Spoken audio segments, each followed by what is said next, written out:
ब्राह्मण समाज को संगठित होने की आवश्यकता है। सभी उपवर्गों को एक दूसरे के मतभेदों को भूलकर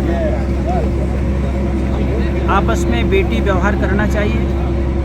सामूहिक विवाह करके अनावश्यक खर्चों को बचाना चाहिए और जो गरीब वर्ग के ब्राह्मण हैं, समृद्ध ब्राह्मणों को उनकी मदद के लिए आगे आना चाहिए और प्रत्येक नगर स्तर पर, मोहल्ले के स्तर पर से लेकर पंचायत से लेकर और बड़े महानगर तक, विदेश तक आपस में संगठित होकर अपनी संतानों को शिक्षा और आत्मरक्षा दोनों की ओर पूरी तरह से सजग करना चाहिए। साथ ही उनको सनातन की शिक्षा अवश्य देना चाहिए। खूब अंग्रेजी माध्यम में पढ़ाएं, खूब आगे बढ़ाएं, वैज्ञानिक बनाएं, लेकिन उनको सनातन की शिक्षा आवश्यक रूप से दें। वेदों का, शास्त्रों का, गीता का, रामायण का और गायत्री का, अपने शिखा सूत्र का, अपने गोत्र का, अपने पूर्वजों के सभी विषय की जानकारी उनको अवश्य प्राप्त है कि सभी जातियों को अपनी जाति वर्ण के रूप में लिखनी चाहिए और उसके आगे भारतीय लिखना चाहिए।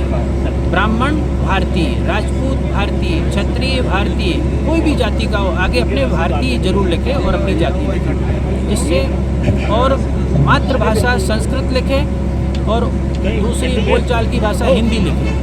संस्कृत भाषा लिखेंगे तो संस्कृत का जो कालांतर में पतन हुआ है, पुराने शासनकाल में जो उनका पतन हुआ है, संस्कृत भाषा पर जो कुठाराघात हुआ है, वह भी दूर होने की आवश्यकता है। प्रत्येक सनातन धर्मावलंबियों की मूल भाषा संस्कृत है, क्योंकि देवताओं की भाषा संस्कृत है, देववाणी है, तो संस्कृत सबसे पहले लिखना चाहिए, जिसमें संस्कृत का भी उत्थान हो सकेगा। देखिए, शस्त्र के बगैर आत्मरक्षा नहीं की जा सकती। अभी आपने देख लिया कि पाकिस्तान को हम तभी पराजित कर पाए हैं जब हमारे पास उन्नत किस्म के शस्त्र हैं और पाकिस्तान का कोई भी अस्त्र भारत की सीमा में प्रवेश करने से पहले ही नष्ट कर दिया गया।